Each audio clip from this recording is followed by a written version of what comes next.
Добрый вечер. Время новостей на АТР. Сегодня 11 апреля, понедельник. Это 774-й день аннексии Крыма. Заседание исполкома Всемирного конгресса крымских татар открылось сегодня в Литве. Среди участников представители Литвы, Украины, Канады, Румынии, Турции и Польши. На повестке дня вопросы, связанные с соблюдением прав человека в Крыму и привлечением внимания международного сообщества к Крыму. Подробнее в сюжете Кульсум Халиловой. В Литовском сейме открылось 4-е заседание Исполнительного совета Всемирного конгресса крымских татар. В рамках заседания проходит конференция по правам человека в Крыму. Открытие началось с выставки о Мустафе Джемилеве Польским министерством иностранных дел. Польское министерство иностранных дел решило напомнить еще раз о первом лауреате и о его борьбе за права собственного народа. И вот в рамках этого, вот такой идеи, да, и возникла эта выставка. Я над ней работал несколько месяцев. С начала заседания участников конференции поприветствовал лидер крымских татар Мустафа Джемилев. По его словам, проведение конференции в Сейме Литвы – это большая честь, так как эта страна является для крымских татар историческим союзником. Да, здесь действительно родился основатель Крымского ханства нашей государственности Хаджи Герай. В течение многих столетий мы были в очень дружественных отношениях, и никогда наши отношения не омрачались какими-либо мрачными событиями. Мы очень надеемся на здравый смысл мирового сообщества. Мир должен понимать, что вопрос уже не только в крымских татарах, не только в Украине. В опасности находится весь мир. И если дать попустительство этому агрессору, завтра может стать жертвой любая страна. Говорили о репрессиях против жителей Крыма. Обеспокоенность в отношении крымских татар выразили представители парламента республики. По их словам, Литва никогда не признает аннексию Крыма, так как эта территория тесно связана с историей крымских татар. Россия после захвата Крыма в этой автономной республике постоянно нарушает права человека, особенно вызывает нашу озабоченность репрессии против национального меньшинства крымских татар, ограничение свободы слова и свободы собраний, и другие преступления. Я надеюсь, что эта международная конференция еще раз обратит внимание всемирного сообщества на массовое нарушение прав человека в оккупированном Крыме. Это на самом деле волнует нас, потому что ваша судьба – это как лакмусовая бумажка, как мир реагирует на эти проблемы, как он в состоянии с ними бороться. К сожалению, пока что эта лакмусовая бумажка показывает не очень достойные результаты, но мы не опустим руки. За сохранение белорусского языка и культуры крымских татар поблагодарил экс-президент Белоруссии Станислав Шушкевич. Если в советское время кто-то у нас говорил по-белорусски, это был либо член Союза писателей, либо колхозник, либо татарин, ну точнее мусульманин, мы понимали, кого называют татарами. Все они говорили на прекрасном белорусском языке и способствовали сохранению этого языка. Я различаю сейчас Россию и Кремль. Я русофил, я люблю русских. Но сейчас мы переживаем такой период, когда я кремлефоб. Участие в конференции приняли делегаты крымско-татарских дернеков из Турции, Канады, США, Румынии, Польши, Литвы и Украины. Для нас очень важно, что мы хотим, чтобы о проблеме Крыма узнала Европа, узнал мир. Поэтому первый шаг сделан, это Вильнюс. Через 4 месяца это будет Варшава. Я думаю, в следующий раз это может быть Бухарест или Вашингтон или Оттава. Те города, где проживают крымско-татарские общины.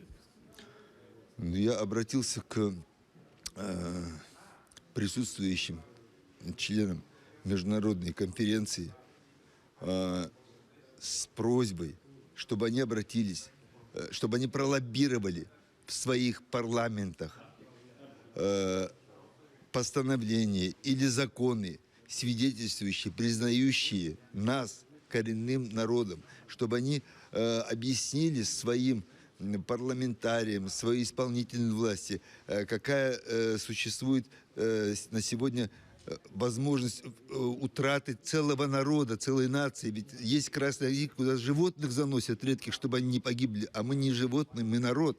Председатель Меджлиса крымско-татарского народа Рифат Чубаров подвел итоги конференции в рамках заседания Исполнительного совета Всемирного конгресса крымских татар. Стоит отметить, что во время конференции на серверы Литовского сейма была совершена кибератака. Мы надеемся, что из каждого выступления мы сможем взять определенное предложение, которое нами будет уже продолжаться завтра уже в форме заседания самого Совета Исполнительного. И, конечно, в итоге я хотел бы, чтобы мы вышли с некоторым документом. Диаспора должна находить максимальные пути влияния на собственное правительство, чтобы они занимали более активную позицию на международном уровне с точки зрения освобождения Крыма. Есть идея здесь у общины, у Союза татар Литвы, поставить памятник Хаджи Гирею, основателю Крымского ханства, который родился в Тракае. Мы поддерживаем эту идею, более того, мы готовы ее вместе реализовывать с точки зрения финансовой поддержки. Гульсум Халилова, Асан Аминов, Заман, АТР. Премьер-министр Украины Арсений Яценюк объявил о своей отставке. Это произошло в воскресенье в телевизионном обращении. Яценюк заявил, что уходит с поста премьер-министра. По его словам, соответствующее представление будет внесено в Верховную Раду завтра. Также Яценюк отметил, что Народный фронт, политическая партия, лидером которой он является, остается в коалиции. Как сообщает издание «Украинская правда», кандидатом на должность главы правительства является действующий спикер Владимир Гройсман. На должность генпрокурора планируется утвердить руководителя фракции блока Петра Порошенко Юрия Луценко, а первый вице-спикер Андрей Парубій станет представителем Верховной Рады. Я прийняв рішення скласти повноваження прем'єр-міністра України. У вівторок, 12 квітня, подання буде внесено до Верховної Ради. Парламентська фракція блоку Петра Порошенка висунула на посаду глави уряду Володимира Гройсмана. Зробивши все для стабільності і спадкоємності курсу, заявляю про рішення передати обов'язки та відповідальність керівника уряду України. Від сьогодні бачу свої завдання ширше, ніж повноваження керівника уряду. Нове виборче законодавство, конституційна реформа, судова реформа, коаліційний контроль за курсом нового уряду, міжнародна підтримка України, членство України в Європейському Союзі і НАТО. Це частина моєї програми. Крымчанина Геннадия Афанасьева заставляют получить российский паспорт. Об этом он сказал в своем видеообращении. Геннадий Афанасьев был осужден в России за терроризм на 7 лет лишения свободы в колонии строгого режима. В пятницу стало известно, что Афанасьева вместе с режиссером Олегом Сенцовым, активистом Александром Кольченко и бывшим директором полтавского завода «Знамя» Юрием Солошенко могут передать Украине для отбывания наказания на родине. Но в Минюсте России подчеркнули, что окончательное решение по таким вопросам принимают федеральные суды России. Я є громадянин України, і усякі спроби нав'язати мені російське громадянство є проти моєї волі. Россия не будет финансировать Крым в этом году. Об этом сообщил министр экономического развития России Алексей Улюкаев после совещания в Симферополе. Финансирование в рамках реализации федеральной целевой программы развития оккупированных Крыма и Севастополя отложили на 2017 и последующие годы. По словам Улюкаева, в целом в Крыму за прошлый год освоили 20% выделенных средств по федеральной целевой программе. Строителям Севастопольской ТЭЦ 3 месяца не платят за работу. Об этом сообщили их жены. Исполнителем работ оказались строительные компании с Феодосии, Кабардино-Балкарии и еще нескольких материковых компаний. Недавно строителей выселили из общежития, в котором они жили. Компания прекратила платить за проживание рабочих. Им пришлось жить в поле. По планам оккупационных властей, Севастопольская ТЭЦ будет состоять из 2 блоков. Первый мощностью 235 мегаватт планируется сдать в сентябре 2017, второй той же мощностью до марта 2018. Уже с января месяца, и, то есть получается январь, февраль и март уже. Сейчас уже апрель идет. У меня февраль-март. Февраль-март.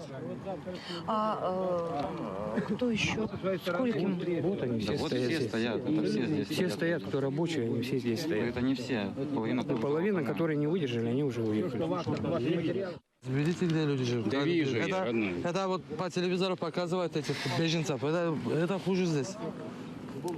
Там просто жить невозможно. Там даже собаки плохо жить будут. Вокруг кладбище и один общий туалет. В Крыму началась неделя блэкаута. На сайте российской администрации Крыма сообщается, что в связи с проведением ремонтных работ вводятся ограничения на электричество с сегодняшнего дня до 18 апреля. Существует вероятность аварийного отключения. Во время работ мощность будет в пределах от 285 мегаватт до 687 мегаватт. Графики временных отключений размещены на сайте компании «Крымэнерго».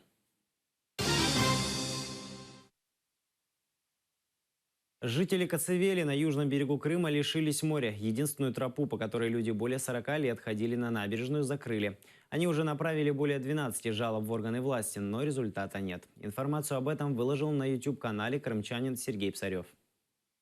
Там, где был проход к морю, теперь табличка «Стой, проход запрещен, охраняемая территория». На данный момент территория закрыта во время приема передачи от объекта от одного предприятия к другому. В поселке есть еще одна дорога к морю, но там черт ногу сломит, рассказывают люди. А здесь к набережной могли спуститься и мамы с маленькими детьми, и инвалиды на колясках. И сколько здесь живу, у нас постоянно это была дорога-спуск. Был парк, спускались на море, купались, отдыхали в парке, играли в волейбол. Не знаю, это... теперь я на море вообще не попаду. Всю жизнь, как всегда, раньше всегда детей водили в детский садик. Куда новый садик будут водить детей на море. Да? Все, у нас закрыт проход. Детей там, где нам предлагают ходить, там невозможно, там опасный спуск. Замок на воротах появился 1 февраля. В марте здесь уже собирались местные жители, решили обращаться за помощью во все органы власти. Писали даже в администрацию российского президента. Написали 12 жалоб. Ждали мы все время, конечно, улучшения, а получаем только одно ухудшение. Никакого улучшения. У нас нету даже волейбольной площадки, у нас нету библиотеки. Мы не можем попасть к морю. Не получив разрешения пройти, люди вызвали полицию. Та приехала неохотно. Обождите, что должна сделать полиция, если не пускают жителей? Вы на меня не кричите, пожалуйста. То есть вы отказываетесь принять наш вызов? Вы пришли, и если полиция не приедет, мы составляем акт, что мы к вам обратились, никого из представителей полиции не будет. Вместо того, чтобы открыть дорогу общего пользования, полицейские попытались повлиять на людей. Ко мне вечером позвонили представители Алупкинской полиции, то есть участковый и старший участковый, и попросили встретиться. Устно мне просили о том, чтобы собрание не проводилось, мотивируя тем, что происходят поджоги автомобильных автомашин по всему южному берегу Крыма, и боятся о том, что население будет недовольно и спровоцировано на всякие противозаконные действия. Представителей полиции больше интересовало не нарушение прав людей, а почему ведется съемка. Скажите, а вот вопрос ко мне, чего я тут хожу, снимаю, если я из Алупки, я сам снимаю в Коцевели. Это потому что вы меня просто не любите, или потому что мы вас просто знаем? Или потому что незаконно, или я что-то вру, когда показываю? Как вы? Что вы показываете то, что не всегда надо показывать. При этом правоохранители сами снимали людей. Возможно, что вместо доступа к морю местные жители получат административные протоколы за незаконный сход. Роман Спиридонов, Сергей Псарев, Заман, АТР. Жертвы Керченского моста. Жители улицы Цементная Слободка в Керчи жалуются, что из-за строительства невозможно жить. Постоянно ездят КАМАЗы, стоит пыль, шум, везде грязь. Их дома должны были снести, а жителей переселить в новые дома. Но те дома еще не начали строить. Местные уже привыкли к тому, что их судьбу решают без них. Не строят. Обещают дома на Нижнем Солнечном трехэтажные. Вот. Когда никто ничего не говорит, строительство еще не начато. Ничего не обещают. В интернете были такие данные, то что они сказали, что они будут нас сносить в октябре 2016 года. Но это неправда, они нас не снесут в октябре, потому что ничего еще не строят. сюда правительство приезжало, да, какое-то там, они там что-то еще рассказывали, что будут строиться жилье. Они наобещали то, что этой осенью якобы, то есть сентябрь-октябрь месяц или до зимы, этой зимы нас должны расселить будут. Но а куда? То, что они там обещали, должны были построить на Нижней Солнечной. Вы меня, конечно, извините, молодые люди, что должно построиться за 3 месяца? Ничего. Мы хотим достойное, нормальное жилье получить. Тем более стройка, да, такого масштаба. Очень хотят, ну, просто хотят, ну, можно сказать, деньги, наверное, положить себе в карман и так расселить, как попало. Из Керчи в Севастополь пустят поезд. Руководством так называемой Крымской железной дороги принято решение о назначении пассажирского поезда Керчь-Севастополь с беспересадочной группой вагонов Керчь-Евпатория. Об этом сообщили в пресс-службе перевозчика. Поезд начинает работу с 22 апреля со станции Севастополь и с 23 апреля со станции Керчь. Рейсы будут осуществляться ежедневно из Керчи, Севастополя и Евпатории. Стоимость проезда в купейном вагоне из Севастополя в Керчь более 1500 рублей, а время в пути более 8 часов. В Крыму треснула новая трасса Керчь-Симферополь. Ее положили недавно, но с явным нарушением норм выполнения работ. Вместо щебня под асфальт закладывали камни с глиной. При этом содержание глины значительно превышало допустимые нормы. На асфальте появились трещины и заломы через день после завершения дорожных работ. Позже положили еще один слой, но свежий асфальт на отремонтированных участках трассы вновь потрескался. Его поверхность поплыла и покрылась глубокими ямами. Вот положено новое свежее покрытие, и дорога поехала. Я понимаю, что сверху будет еще выкладываться асфальт, но уже этот слой, свежий слой, растрескался и деформировал. Целые канавы образовались на месте нового ремонта и засыпки грунта с глиной и вперемешку с камнями. Свежепроложенная дорога в том месте, где была осуществлена кладка, в том числе этой смеси глины с камнями, дорога, которую уже проложили, вот что с ней случилось. Сверху они просто заложат еще очередной слой асфальта, но дорога уже поехала. Она не выдержала буквально даже пары дней. В Крыму исчезают озера и ставки из-за отсутствия водоснабжения с материковой Украины на полуострове засуха. Примером такой засухи стало село Дачное Судакского района. Там совсем высохло озеро, где когда-то ловили рыбу, плавали дети. Видеоролик об этом выложил в сеть пользователь YouTube Воля Ньюс.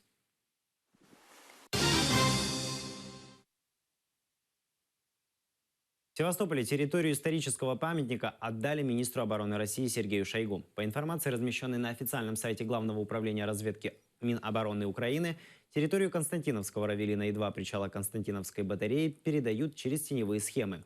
В разведке считают, что сначала была отчуждена территория Равелина. Позже территорию передали организации «Русское географическое общество», права на которые передали родственникам жены Сергея Шойгу. На территории уже началось строительство, которое среди военных моряков Севастополя получило название «Хонка Шойгу» или «Красный дракон-2» и частного яхт-клуба. Строительство получило статус режимного объекта, и его охрану осуществляет военнослужащие 102-го отдельного отряда специального назначения Черноморского флота России. Глава российской администрации полуострова Сергей Аксенов готов забрать в Крым снесенные в Польше советские памятники. Он считает, что демонтированные памятники могут найти место в аннексированном Крыму. Об этом Аксенов заявил на своей Facebook-странице. Он обеспокоен сносом памятников коммунизма, аргументируя, что в Крыму до сих пор есть памятники иностранным воинам. Польские власти 17 сентября 2015 года демонтировали памятник советскому генералу Ивану Черняховскому, который располагался в городе Пенжена на севере страны. Там генерал умер от ран в 1945 году. Демонтаж резко осудил МИД России. После этого несколько месяцев продолжались переговоры по передаче снесенного бюста российской стороне. 2 года назад в Крыму приняли оккупационную конституцию полуострова. До аннексии Крым жил по основному закону, принятому в 1998 году. С приходом России большинство депутатов Верховного Совета Крыма присягнули агрессору. Это кадры заседания Верховной Рады Крыма 11 апреля. Тогда она стала Госсоветом и приняла Российскую Конституцию. Предали крымские избранники единогласно. За проголосовали 88 из 88 присутствующих в сессионном зале.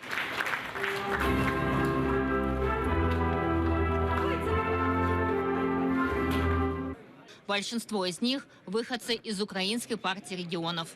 Жизнь диктует нам предельно сжатые сроки. Конституцию оккупационного режима фракция Курултай-Рух полностью проигнорировала. Она совершенно неприемлема уже с первой статьи, потому что там говорится, что Крым является частью Российской Федерации. И для крымско-татарского народа нет будущего Российской Федерации. Поэтому вся наша стратегия о том, чтобы сейчас работа идет над новой Конституцией Украины, чтобы после деоккупации там была восстановлена национальная территориальная республика. На бумаге в принятой оккупантами Конституции крымско-татарский и украинский становятся государственными языками на уровне с русским. На деле в школах уроки крымско-татарского сокращаются, а единственную украинскую гимназию и вовсе закрывают. Российская Конституция подчеркивает свободу слова и мысли. Можно проводить собрания, митинги, демонстрации, пикеты. В жизни все наоборот.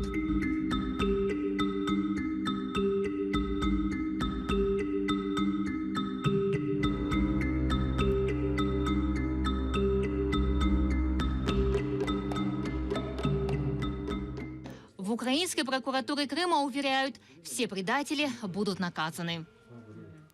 76 народних депутатів безпосередньо приймали участь. Вказаним особам притягнено підозру по вчинення злочину щодо державної зради. Крім депутатів Верховної Ради Криму, таке ж аналогічне рішення проголосували депутати Севастопольської міської ради. На час анексії Криму штатом було 77 депутатів.